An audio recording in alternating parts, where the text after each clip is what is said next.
ایک یہ ہے کہ ایک صحابی رسول نے دکان کی اور کچھ دنوں کے بعد ایک گاہک آیا اور اس نے کہا جی یہ چیز ذرا پسند نہیں آئی، آپ مہربانی کریں واپس لے لیں، مجھے کوئی اور چیز چاہیے۔ تو انہوں نے واپس لی، گاہک نے جو ڈیمانڈ کیا اس کی ڈیمانڈ پوری کی، اس کے بعد دکان ہی بند کر دی۔ کچھ دنوں کے بعد کسی نے پوچھا کیا بات ہے بھائی، آپ کی تو دکان بھی بہت چلتی تھی، آپ ایماندار آدمی بھی ہیں، تو دکان کیوں بند کر دی؟ انہوں نے کہا میں نے تو دکانداری نہیں کرنی تھی، میں نے تو اللہ کے رسول صلی اللہ علیہ وسلم سے سنا تھا کہ جو گاہک کو چیز اس کی واپس کر لے گا تاکہ اس کا دل نہ دکھے، تو میں نبی صلی اللہ علیہ وسلم اسے جنت کی خوشخبری سناتا۔ صرف اس بات کے لیے میں نے یہ سلسلہ کیا تھا، یہ کاروبار کیا تھا۔ آپ اندازہ لگائیں کہ کتنے دیوانے تھے۔ محمد مصطفیٰ صلی اللہ علیہ وسلم کا کل سرمایہ صحابہ کرام تھا، اور آپ صلی اللہ علیہ وسلم کے علاوہ پوری امت مسلمہ کے تمام دینی اور دنیاوی معاملات، جس کو آپ نظام حکومت کہتے ہیں یا دینی معاملات کی تفسیر یا تشریح کرتے یا کہتے ہیں، ان کا کل دار و مدار صحابہ کرام پر ہے، کل سرمایہ صحابہ کرام۔ صحابہ کرام نے سب کچھ میرے نبی پر لٹایا ہے۔ کسی صحابی رسول نے کوئی کوٹھی نہیں بنائی، پلازے نہیں کھڑے کیے، مارکیٹیں نہیں بنائیں، تن من دھن اولاد اپنے آپ کو آقا دو جہاں صلی اللہ علیہ وسلم کی کے قدموں میں وار دیا ہے۔ اس لیے اللہ کو صحابہ کرام کی یہ ادائیں اتنی پسند آئی ہیں کہ اللہ نے ان کا ذکر قرآن میں کیا اور بار بار کیا ہے۔ دیکھو کہیں بھی ایسا نہیں، پورا قرآن پڑھ لیجیے۔ ویسے تو صحابہ کرام نے ہی قرآن پوری دنیا کے کونے کونے میں پہنچایا ہے۔ کہنا آسان ہے، اللہ کے دین کی تبلیغ اور ترویج کے لیے گھر بار چھوڑنا مشکل ہے۔ دیکھو صحابہ کرام کا احسان مانو گے تب دین سمجھ میں آئے گا، اگر صحابہ کرام کا احسان نہیں مانو گے دین کسی صورت سمجھ میں نہیں آئے گا۔ اگر آپ چاہتے ہیں کہ دین اسلام آپ کے دل میں اتر جائے تو پھر صحابہ کرام سے محبت کرو، اور میں کہتا ہوں ٹوٹ کر محبت کرو۔ یہ ترجمہ بڑا عجیب میں نے کر دیا، یہ ان اللہ و ملائکۃ یصلون علی النبی آخر میں ہے نا، وسلموا تسلیما، اس کا ترجمہ میں نے کیا ایک تو ہے نا کہ جی بھر کے تحفہ درود و سلام بھیجو، پنجابی میں کہتے رج رج کے بھیجو۔ اب یہ اس کا معنی ہوگا کہ اتنا تحفہ درود و سلام میرے نبی صلی اللہ علیہ وسلم پر بھیجو کہ اللہ خوش ہو جائے، اور ایک ترجمہ یہ ہے کہ ٹوٹ ٹوٹ کر، یعنی کہ آپ جتنا ہو سکتا ہے اپنی طاقت کے مطابق زیادہ سے زیادہ اللہ کے نبی پر تحفہ درود و سلام بھیجو۔ تو یہاں یہ معنی ہوگا کہ آپ زیادہ سے زیادہ کثرت سے ٹوٹ ٹوٹ کے صحابہ کرام کا ذکر کرو تاکہ آپ کے دل میں صحابہ کرام کی محبت اتر جائے۔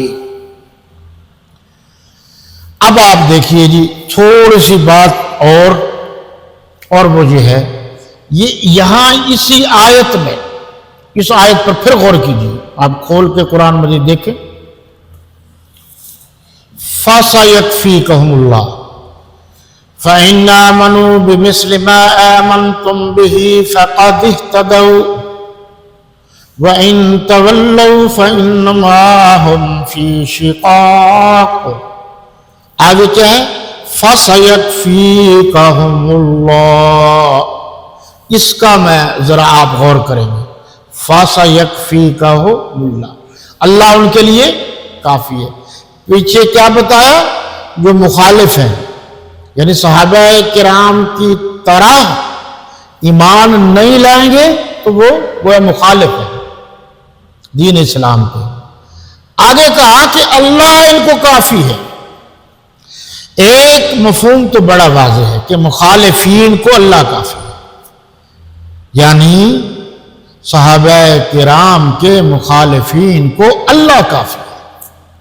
ایک مفہوم یہ سمجھ میں آ گیا. دوسرا خاص یہ ہے عنوان سے متعلق جو ہمارا سلسلہ چل رہا ہے سیدنا عثمان غنی رضی اللہ تعالیٰ عنہ کا، یہ تیسرا چوتھا تو ہے پروگرام میرے خیال میں. پھر بھی وقت نہیں ہے اس لیے میں شارٹ کر رہا ہوں. یہ لفظ جو ہے فَسَيَكْفِيكَهُمُ اللَّهُ، حضرت عثمان غنی رضی اللہ تعالیٰ عنہ نے سرکاری طور پر قرآن لکھوایا. صحابہ کرام خود تو لکھتے تھے نا. میں نے عرض کیا ہے سب سے پہلے حضرت ابوبکر صدیق رضی اللہ تعالیٰ عنہ، انہوں نے قرآن مجید جمع کرنا شروع کر دیا. ان کو جامع القرآن کیوں کہتے ہیں؟ حضرت عثمان غنی رضی اللہ عنہ. اور صحیح لفظ تو یہی جامع القرآن بھی ہیں، ناشر القرآن بھی ہیں. وہ کیوں اور کس طرح؟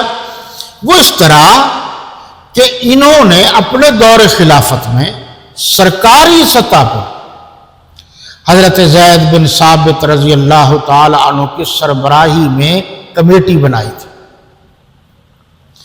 اور وہ جو بھی کوئی بات کرتا قرآن مجید سے متعلق، ان کو آرڈر تھا وہ تحقیق کرتے تھے کہ واقعی آیت ہے، اس کی کوئی گواہی ہے.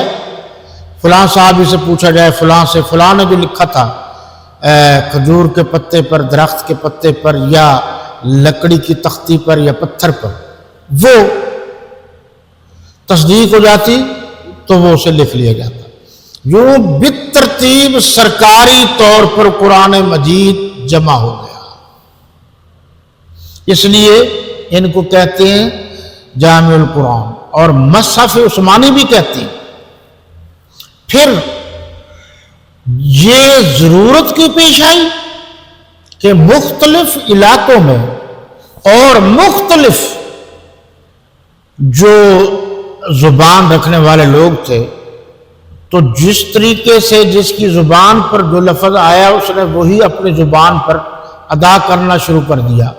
تو خطرہ ہوا کہ آئندہ نسلیں سمجھیں گی جو ہمارے آباء و اجداد نے پڑھا تھا یہی قرآن ہے، جبکہ وہ تھا نہیں. اسی طریقے سے لکھنا جو ہے، ہر ایک کے علاقائی لکھنے کا انداز اور طریقہ کار مختلف تھا، تو وہ سمجھیں گے کہ اس طریقے سے لکھا جائے. اب بہت ساری باتیں ہیں، جیسے ان شاء اللہ، ان الگ ہے جناب، شاء اللہ الگ ہے. اب ان مانا ہے اگر، شاء مانا چاہا، اللہ اللہ انشاءاللہ.